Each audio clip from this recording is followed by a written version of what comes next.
Imagine a land between two rivers, the Tigris and Euphrates. This is Mesopotamia, the birthplace of civilization. Here, in modern-day Iraq, humanity's greatest transformation began. For millennia, people wandered as nomads. But in Mesopotamia, the river's annual floods left behind rich soil. People realized they could settle, plant seeds, and harvest crops. This was the dawn of agriculture, a revolution that changed everything. Farming meant stability. Surplus food allowed people to specialize in new skills. Villages grew along the riverbanks, like Jericho and Catalhoyuk, early examples of organized community life. People learned to cooperate, build, and defend their settlements. They began to think beyond survival, laying the groundwork for the future. The shift from wandering to farming was slow, but it set humanity on a new path.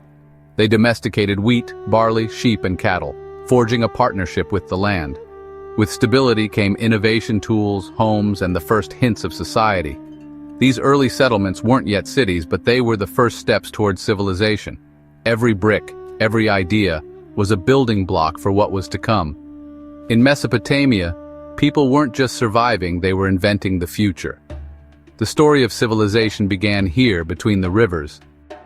As villages flourished, human creativity soared. Surplus food freed people to become potters, builders, and artists. Pottery became essential for storing grain and water, and soon for artistic expression. In southern Mesopotamia, cities like Uruk and Ur emerged, bustling centers of trade and power.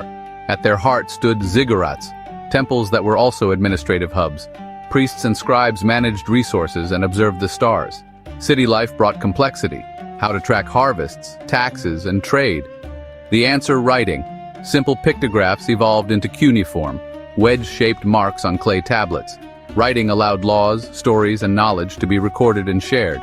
The Sumerians created a collective memory, passing wisdom through generations. With cuneiform, they spoke to the future, and to us.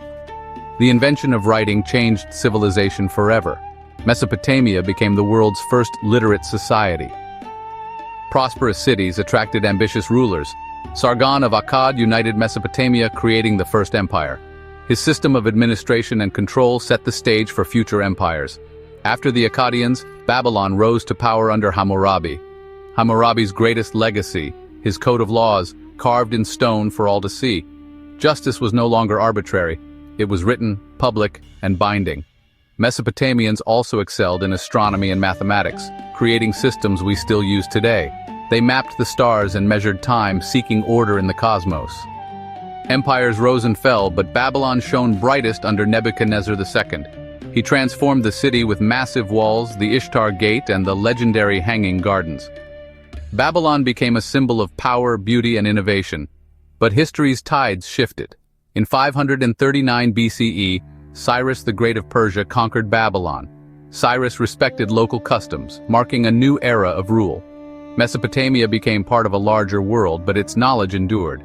The Persians and later the Greeks absorbed Mesopotamian science, math, and administration. The great libraries preserved thousands of years of wisdom. The torch of knowledge passed to new civilizations. Mesopotamia's influence echoed far beyond its borders. Every time you check the time or divide a circle, you use Mesopotamian math. Their sexagesimal system shapes how we measure hours, minutes, and degrees. Written laws, public codes, and the idea of justice all trace back to Hammurabi's stele. Our fascination with the stars began with Mesopotamian astronomers. Their legacy lives on in our science, law, and daily life. The story of Mesopotamia is our story. The story of the first cities, laws, and written words. We are heirs to their innovations, still reaching for the stars. The land between the rivers gave birth to civilization, and its echoes shape us still.